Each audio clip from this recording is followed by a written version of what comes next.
இரண்டாவது பேச்சாளர் நமக்கு மிகவும் பரிச்சயமானவர் டிடிஎம் அசோக் குமார் அவர்கள். He is a Toastmaster, blogger, singer, traveler, movie buff and environmental enthusiast. So அவருக்கு பன்முகங்கள் இருக்கின்றன. ஒரு பன்முக பேச்சாளரை பேச்சாளருடைய பேச்சை இப்போது நாம் கேட்கப் போகிறோம். அவரை மேடைக்கு அழைப்பதற்கு முன்பாக அவருடைய மதிப்பீட்டாளர் சொல்வேந்தர் பட்டாபி அவர்களை அழைப்போம். Good evening, everybody. DTM Ashok Kumar is attempting a project from the PATT, Persuasive Influence, Level 3 Project 1. The purpose of the project for the member is to practice writing a speech with an emphasis on adding language to increase interest and impact. The time length is 5 to 7 minutes. The title will be announced by the Toastmaster of the day. Back to you, DTM Venkat. Thank you, Toastmaster Pattabhi. DTM Ashok Kumar, the speech title is My First Flight Experience. My First Flight Experience, DTM Ashok Kumar. Any first experience will be memorable for all of us. Think of your first school day, first day at college, first day in your first job, first time you met your partner, first time you had a kid, first time you had a good friend, first time you had a lovely conversation. The list is long. I am here to share my first flight experience. In a country like India, flying is not an opportunity that everyone gets. So that makes it even more special for me to share my first flight experience. Good evening, Toastmaster of the day, fellow Toastmasters. Can you guess? Okay, let me first tell you when I flew for the first time. That was in the year 1990 or 91. I don't remember it exactly. Now, can you guess by which airlines I would have flown first? 1990 or 1990? Indian Airlines. Okay. Probably that time there were not many airlines. So this is the right guess. But you will be surprised to know when I tell you the answer that I had a very, very unique experience of flying for the first time. I flew in an Indian Air Force cargo plane. Indian Air Force cargo plane. Surprising, right? What is the connection? At that time, I was working in DRDO, Defense R&D Organization. I was working for a missile project. I was working in Hyderabad. Once in a while, for testing the systems and concepts, we would go to interim test range at Balasur, near Balasur actually, Chandipur. Usually when we go there, it would take about 2 to 4 weeks. And sometimes our onward journey will be very clear, but return will not be able to plan due to various conditions. Because of several systems getting together, being tested, the return journey may not be clearly confirmed. The moment the return is confirmed, like the flight test is over, our objectives are met or not, some of our work is done, the people who were not eligible for the flight journey would rush to the Balasur railway station together and then get into the train, whichever train that is coming, we'll get into that, talk to the TTE, get seats and then go. That used to be the pattern. But in one such time, the stay got extended much longer than we anticipated. And Ganesh Chaturthi was coming close. By the time our objectives ended, when we were about to pack off, the trains were running full. That we knew already. We reported that to our project director. Project director Anand Kumar Kapoor he interacted with the Air Force authorities and then arranged a flight for 50 of us. The 50 of us were selected based on our eligibility, travel eligibility. At that time, I was not eligible for air travel. So I was lucky in a way that I was in that 50. From Balasur, we were taken by road to Kalaikunda Air Force Station. There, we got into this Air Force cargo plane. There was no check-in counters. There were no check-in counters. There was no security of the kind that we see, scanning all the bags, all that. And inside the cabin, I don't know how many of you have seen Varanamayiram. In that, you might have noticed the cargo plane, the fuselage, if you see, it will be long and there won't be seats like what we see in the commercial airplane. There will be a long bench on both the sides of the fuselage. And I don't remember seeing a backrest then.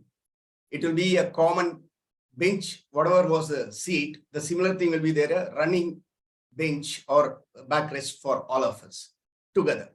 And of course, for safety purpose, there was a seat belt and we were using it.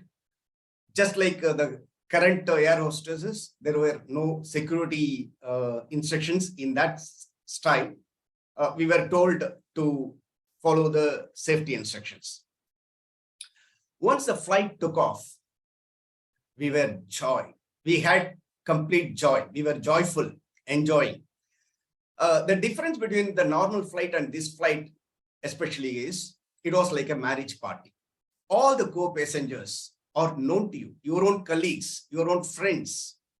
That unique experience, I don't think I would ever get because it was like a chartered flight with friends and colleagues. After the flight took off and started going in the steady state, we were said, okay, we were told now we can remove the seatbelt, all that. Then we started getting up, walking across, all that. All our bags were in the center, the free space that was available. And then, in fact, many of us started playing card games in the flight. Just like we would do in our train journey, we started playing card games. Again, this experience I can never think of in any future flight that I may fly. That was the experience for about 2.5 hours. It took 2.5 hours to reach Hyderabad. In that flight, they didn't serve anything. Food or coffee, juice, water, nothing.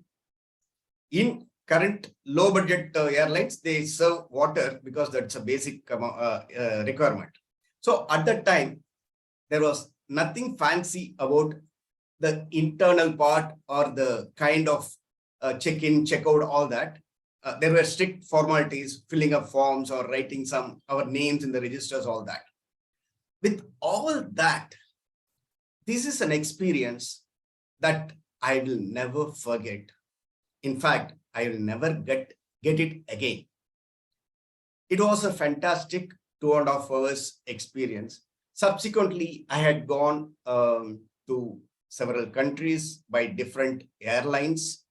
I had gone even to, long journey like 9 hours, 10 hours, all that. But that 2.5 hours flight from Kalaikunda Air Force Station to Hyderabad Air Force Station is memorable. Only challenge or only regret that I have is we didn't have camera, so we could not take selfies or any other pictures. We could not post it on social media. Right now, I am talking everything from my memory. Everything is not etched in my memory. Some vague memories are there, which I am sharing with you all here. I am so excited to share this experience. In fact, a few years back, I wrote a blog post about this. That time, I in fact referred to that blog post now before delivering this speech. I am sure you would have enjoyed this experience probably, I don't know whether anyone of you will get such an experience in future, but I relish that experience. I look forward to that experience if an opportunity comes. Probably if I have to become President of India or Prime Minister or some such things, probably I can fly in Air Force plane or military airplane or whatever. With that, I give the control back to Toastmaster of the day. Thank you. Thank you. That was a wonderful speech. We literally felt like we were traveling with you on the cargo flight. We went to Balas. Mr. General Evaluator, fellow members. Today, a sincere, superb, and sizzling narration. These days, it is called narratology expertise. I witnessed the spirit of narratology, DTM Ashok Kumar, in your speech. Please accept my compliments for this accomplishment. Your title is intriguing enough to pull the attention of the audience, as I observed from the faces.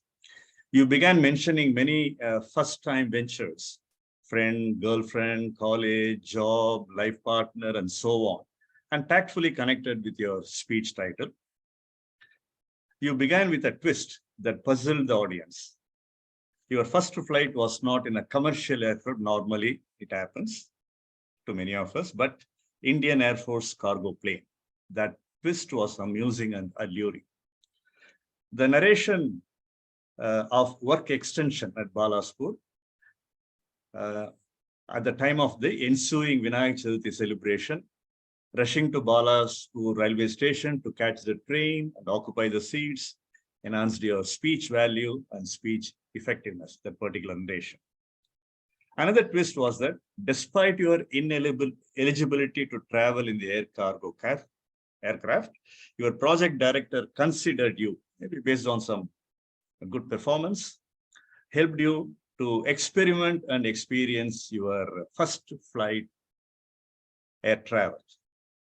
Your journey experience inside the aircraft and its narration helped you to build vivid imageries in the minds of audience, particularly, playing cards, walking here and there, removing the seat belt. You stood tall in your posture during the narration. These were the merits of your speech. Areas of improvement. The opening could have been thundering, like a plane takeoff. Either takeoff or landing. More can be connected with the takeoff. From the tarmac, that could help you grab undivided attention of the audience. The project demands descriptive words, use of descriptive words and literary elements to increase interest and impact. My first air travel was memorable, momentous, and magnificent, ladies and gentlemen. You could also employ rhetorical devices like similes, metaphors, or one or two figures of speech to ornament your speech. Similarly, close could have been more forceful, meaning, as ladies and gentlemen, I don't think any of you would have experienced such delightful experience. If so, why don't you share it once in your project speech? So if you can consider these recommendations and incorporate them in your future projects, I am sure you can harness the power of attention, intention, extension, even contention in the contest. Back to Tension. you, Mr. General Evaluator. You have created a lot of tension for everyone.